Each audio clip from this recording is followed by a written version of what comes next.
Here we are now, jumping into Alcyone for game number 1 of our best of 3 TVT here, where in the bottom left-hand corner of the map, starting all the way in the bottom left-hand corner, we have our blue Terran player going to be representing Twisted Minds as their new pickup. We have Nicoract. And spawning in the top right-hand corner, we have the red Terran player. Currently teamless, it is MilkiCow.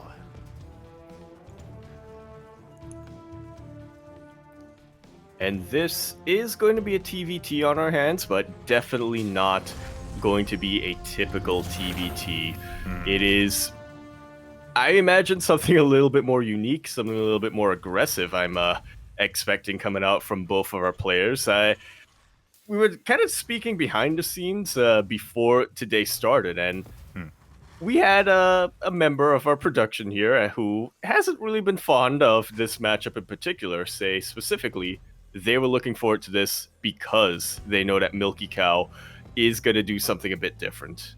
Exactly. MilkiCow historically has been a very aggressive and very cheesy player. I don't know how applicable that is to TVT, but at least in some of the other matchups, like, he is a wild beast of a player, and I can't wait to bear witness to him again. We don't get to cast enough of MilkiCow. He hasn't been the most active. He has been very active in his online regionals, his online regional weekly tournaments, but we rarely do get to cover him, so I'm very excited. Likewise, on the flip side of things, as we do deny the scouts, we do also have Nicoract, who is known as a TVT sniper. This is, I would say, his best matchup. Oh, without a doubt. I typically, from what I remember, I would say I put Nicoract in a similar camp, playstyle-wise, as somebody like Innovation, who is known for going for very specific timing attacks and can be very aggressive in the early game, but like you mentioned, works out best in TVT. Plays very standard, but standard aggressive is what I'm trying to get at. Yeah, exactly. Those may be unfamiliar as we're getting into a double gas opening towards a CC on the high ground. Meanwhile, Nicoract going for a much more brazen approach here with the CC on location instead.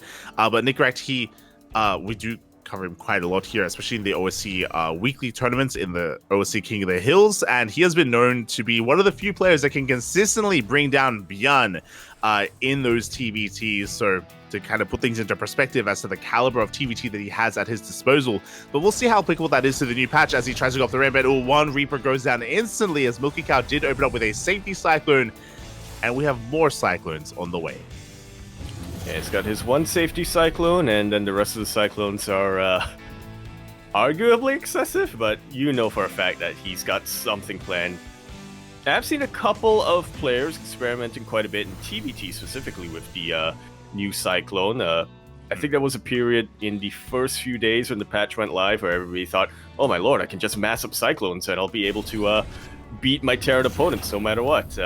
Yeah, no, it doesn't really work out that way, not when tanks are involved, but getting a decent number of Cyclones isn't a bad idea just to try to catch your opponent out of position. Yeah, exactly. You know, to vie for map control, to shut down drop plays, shut down something like a Banshee opener. Like, Cyclones, they definitely have their role here in the early game of TVT, but it's still, to invest this heavily into it is a little bit out of the norm. And we'll see how this works out for MilkiCow. Meanwhile, Nicoract going for a much more traditional opener. He's going for a 1-1-1. Ooh, and it looks like he's going for his own drop plays. So is MilkiCow. They're both going aggressive. Yeah, going to be dropping Marine Tank right into the opponent's bases. This should work out better for MilkiCow, just because he does have those Cyclones to help out if he is able to get eyes on the move out of Nicoract. He should be able to make a pick off, but that's a very big if. These Cyclones are not in position. Yeah, and here we go. We have MilkiCow pushing towards the natural base. There is a single tank. Why? Because Nicoract, he's moving out with his main army. He's going for his own drop, which means he has that much less to defend back at home. Yeah, this one tank has a lot of work to do, but already we can see the targeting of the Cyclones and the additional support of the tank is enough to take that out. Nicoract now scrambling to get his buffer on the way. Siege-up tanks are the kryptonite to Cyclones, but not if they are hot picked up. and not if they land right on top of these tanks. Yeah, 11 SCVs go down. The tanks are looking exposed. It looks like finally we will defend. At the same time, we have a drop across the map. But do we have reinforcements back at home? We barely don't. We have one Marine here, so Nicoract, he can snowball out of control as long as he does unload more of those Marines. And there we go. We're denying a lot of mining time in the main. Yeah, understandably, Nicoract a little bit reluctant to really dive deeper into this base. Now we have a lot of Vikings, actually, and yeah, that drop from Nicoract is going to get shut down. Does get shut down in the end. The Vikings will be zoning away this medevac. The medevac will fall. These Marines are actually stranded on this on this half of the map. They're gonna have to work through rocks or have an SCV mine through some of these mineral patches, so they haven't left alone. And there we go. They're working through those rocks, which means they're locked outside. And MilkiCow, he's going for another push. Indeed, he is. Very standard, very old school Viking tank push coming out from MilkiCow right into the main base of Nicoract. He's looking to camp this production. Yeah, he's looking to dive on top of the production, dive on top of that stim as well. He does siege up, and Nicoract is out of position. He's rotating back over into his main base. Stim will not finish. Not at all. Reactor gets taken out as well. Nicoract not making any Vikings of his own. Meanwhile, these tanks, Nicoract is trying to spread out his Marines and his SCVs just to take out these two tanks, but already 9 more SCVs go down. MilkiCow is running away with the economic lead. He really is. MilkiCow is on 45 workers to the 29 sub-30 worker count of Nicoract. His economy is in shambles. He doesn't even have stim, not anymore. It has to be rebuilt. And he is turtling up back at home. We have tanks sieged up in the main base. We have Raxes on the way. And MilkiCow, he's chilling. He's working on upgrades, refining his production, and he has a 3rd CC ready to go. Yeah, at any moment. I was kind of scared to look at the units lost tab, but so far, MilkiCow has lost 2 SCVs. Nicoract has lost 23. Oh, that's a lot of dead SCVs, Papi, and we're gonna get even more because we have a Liberator into the main base. The tank goes down. Some of the SCVs as well. The Liberator will eventually fall. Meanwhile, Nicoract, he's going for his own push across the map. He has to get damage done. There's so much pressure on him to do some kind of counter damage, but back at home, we have tanks sieged up. Like, MilkiCow is looking solid. Yeah, he's already in position to deal with this. You don't see that every day, medevac unloading Vikings, landed Vikings at that, but yeah, 'tis what happened, and this is kind of a last-ditch attempt here from Nicoract to try to turn this around, but it's not looking like it's gonna... It doesn't look like he's gonna get much done with it. He has a lot of tanks, in fairness, but he doesn't have the air control, I think, to really make use of that. Yeah, so looking at the units tab, Nicoract, he is up in tanks. He has 5 tanks to the 4 of his opponents. He is down in Vikings, as you pointed out. He does not have the air control. He does not have the air superiority, so that is something that MilkiCow can still flex of his own. And we'll see if Nicoract can make this push work, as he's trying to actually lay siege upon the main base, trying to get within range, actually going for a drop into the main. Oh, very wise to avoid that missile turret, but now he's kind of given... But now the jig is kind of up here for Nicoract. MilkiCow now moving to meet this army. He is well aware that with as much damage as Nicoract's economy has taken, this is the only army that he can muster. It is, and yeah, that run by that counterattack, it could just seal the deal here for MilkiCow if he does catch his opponent off guard, if he does catch some of these reinforcements. But Nicoract turns back around. It looks like Nicoract, he's going to be the one to catch the army instead. Yeah, very important to keep this one Marine in the Zelnaga Watchtower. Nicoract knew that the army was heading this way, and he knew exactly when to stim and how to keep his tanks alive. Exactly, but this is just buying time. This is forcing Nicoract to turn back around, and MilkiCow is setting himself up defensively with all these tanks, and MilkiCow, he gets across the map himself, getting on top of the tanks of Nicoract. Yeah, there's not enough Marines here to really provide a buffer. Stims on forward, and this is going to be the end of Nicoract's mining. If not the end of the game. 8 SCVs go down. Now Nicoract is completely all in. Now he has a pretty comparable army size to his opponent. That's a lot of Marines across the map. Can we somehow pull this off? We do manage to drop into the natural. I want to believe in the positioning. There's a lot of choke points here. Because of the SimCity of MilkiCow, a lot of Marines get taken out. But that's still a very healthy tank count. And yeah, there's no way you can stim into that. GG is called, and MilkiCow will be taking game number 1, making the TVT sniper look a little blinded for a second. I think he really got caught off guard I by mean, those cyclones. yeah, I mean, the opener was brutal, right? Because Nicoract, he happened to expose himself by going for a marine drop at the same time as the push of MilkiCow. Neither player knew that either player was going for drop play, and as a result, Nicoract, he just did not have enough at home to defend, to protect his tanks, and things very quickly snowballed out of control in favor of MilkiCow. GG. I don't want to put too much of the onus there on Nicoract. It's just a really unfortunate situation for him to happen to be going for a drop at the same time, which meant that he just didn't have anything to defend. Yeah. I will have to agree with you on that one. I feel like this Cyclone opener isn't a very common one as well, so yeah. There's no way Nicoract was thinking that this was... There's no way that Nicoract even suspected that something like this was coming his way, but hey, that was game number 1, and after that was game number 1, and now he has a little bit of time before game number 2 to kind of ruminate a little bit and kind of, get his guard back up, so to speak. Oh yeah, has time to get his guard up, and we'll see if he can as we get ready for game number 2, as we get ready for Hecate as the map of choice. Of course, MilkiCow up in this series looking to run away with it, and I'm hoping for an ace match. I'm hoping that we can bring it all the way to game number 3. Yeah, I'm definitely anticipating an ace match coming up here. Like you were mentioning, Nicoract is the one player in OFC King of the Hill who very reliably has been able to take out Björn left and right. So I know that MilkiCow plays a very, very different style of TVT, but I still expect Nicoract to be able to turn this around and get us to that ace match. Oh yeah, I expect it. I hope for it, but it's not up to us. It's up to our boys here instead. As we are loading in, we have our lobby set. The peeps are upon us.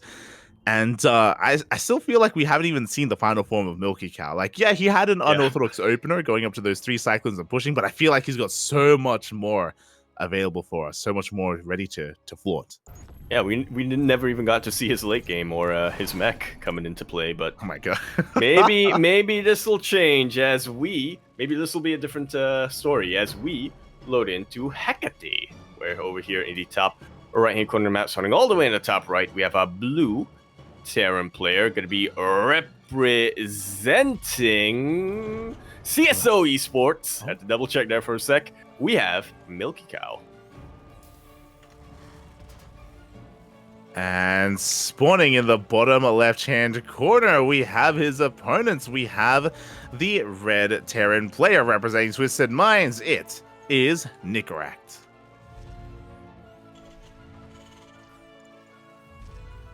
Also, MilkiCow is currently teamless. Oh, there we go. Be worried for a moment there.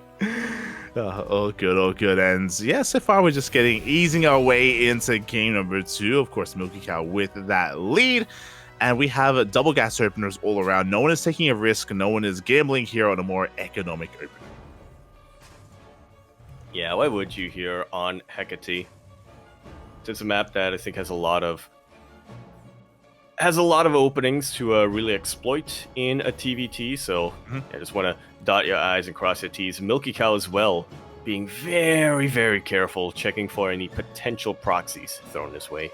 Yeah, as you were alluding to, I think this is why both players are going double gas, even though I feel like this map isn't bad for like a macro and even an economic opener, but there are so many locations where you can proxy and you can cheese and you can go for a 2-racks. You don't want to risk not going for a double gas opener and risk yourself, getting caught off guard and being overwhelmed by Reapers of your opponents, as proxy 2-racks is not the most uncommon opener in TVT. That it is not. You don't have to tell me. Those Hellions definitely come in clutch, not just against Reapers, but also potentially Marines as well. It's kind of an essential unit in the early game of TVT, or I consider it to be an essential unit in the early game. Yeah. So really safe play out of both of our players, as eventually we're going to be working towards those expansions as well. Reaper's going to be moving out. I love it. MilkiCow, he did have that SCV to soak a shot. So does Nicoract, though. And his SCV hasn't soaked yet.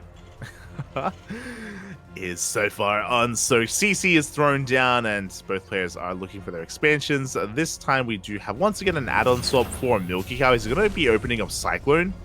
He is. Alrighty then. Guess he has found a bit of a trademark here in the new patch. Nicoract, on the other hand, is doing pretty standard things, opening up with Hellions instead. This isn't the Transcendent TBT build. I know you're about to ask that, Light. Yeah, it's not committed enough to really be the Transcendent TBT, but Coffee? We saw him a bit earlier tonight, but yeah, this is still a very solid opening for TBT from Nicoract, giving him enough map control, I would say. Yeah, in the early game. Well, so he doesn't get caught by the Cyclones. Exactly, as the Cyclones are waiting on top of the ramp. For those wondering, we were talking about the, of course, coffee build. We can get into that later on as the Cyclones do reveal themselves. They lock down one of those Hellions already. They take down a Reaper, and the Cyclones, they just bully this army back. Yeah, it technically is possible to fight Cyclones with Reapers, but you're going to be playing on the knife's edge if that's the case. You really need to get the most perfect KDA charges, like Nicoract just demonstrated, and he's going to be able to shut down this opening as well. So when it's all said and done, both players bleed out a little bit. Nicoract still has 2 Reapers, which is a benefit of going for reacted Reapers here. Yeah, to go for a follow-up scout, but yeah, not a lot of damage here for either player. Yeah, that was an overextension from MilkiCow. He started off strong, right? He took down some Hellions, took down some Reapers, but he did push up the ramp, did lose his Cyclones as a result, and that is excess gas down the drain for MilkiCow. And he's not stopping, he's not slowing down, he's going for a tank drop immediately thereafter. Yeah, we'll see if this works out for him. It worked out really well for him in game number 1, but obviously he had his Cyclones still alive in game number 1. They were absolutely key to him doing as much damage as he was able to get done earlier on today, but without them, this is a much bigger risk. It is, as we just drop straight into the mineral line. We just don't even care about the army, go straight for the economy instead, and Nicoract is not turning back around. He sends everything across the map. He takes 6 SCV kills, or he loses 6 SCVs in his main base, and we are not done. Meanwhile, MilkiCow, will he have enough to defend back at home? Does he realize what's going on? We shall see. He does have Vikings on the way, so he has some aerial superiority. He has a tank. Nicoract forced to throw down an auto turret here. 12 SCVs already go down. The tank of MilkiCow gets immediately taken out in the middle of the map. Oh no, things have gone from scary to terrifying right now. Yeah, we're in a really crazy position here where this drop is getting a lot done. 16 SCVs, an entire mineral line has gone down. The Vikings, they dive into the natural. They go straight for the tank as well, but the repair will keep it alive a little bit longer. Not enough though, as the tank will fall to the Vikings. That it will. Follow-up drop will support the Viking as well. Even more SCVs go down. It's a terrible day to be an SCV. It really is. As we get another 8 SCV kills, Nicoract is down to 18 workers across the map, though he is denying the natural, so MilkiCow is heavily oversaturated on one base. He was also forced to cancel his third, as he had a third on the way behind this push. So we're in a really awkward position where MilkiCow, he's ahead in workers, but he's not really mining efficiently with them. Meanwhile, Nicoract, he's far up behind in bases, but he can't mine it from them. Exactly. So they need to trade. They do. There needs to be some kind of exchange here. Yeah. Meanwhile, there's really no way for Nicoract to really push up this ramp of MilkiCow, especially not without interference matrix. I mean, he researched it. He has energy on his Ravens for it, but these Vikings are just not allowing the Raven to get anything done, really. Yeah, exactly. We're just zoning away the army of Nicoract, and Nicoract has to race back home instead. And now Nicoract is in a really rough position because MilkiCow has expanded. He has taken control of his natural. We have a third CC on the way. He is getting further and further ahead as time goes on. Nicoract at this point is all in. He needs to either bust into the natural or bust into the main or deal some kind of critical damage. Without it, he's just going to fall further behind. He really does. The Raven should be sniped just like so. So very good pick off here from MilkiCow. He does kind of expose himself a little bit. That's the extent of his aerial superiority. Raven will be able to throw down 2 interference matrix, and that's a lot of Marines. These SCVs shouldn't be getting too much damage done. But of course, MilkiCow can afford to lose SCVs. Very good juggling here on the Vikings. GG is called, and MilkiCow will take the most chaotic TBT I've casted in a very long time.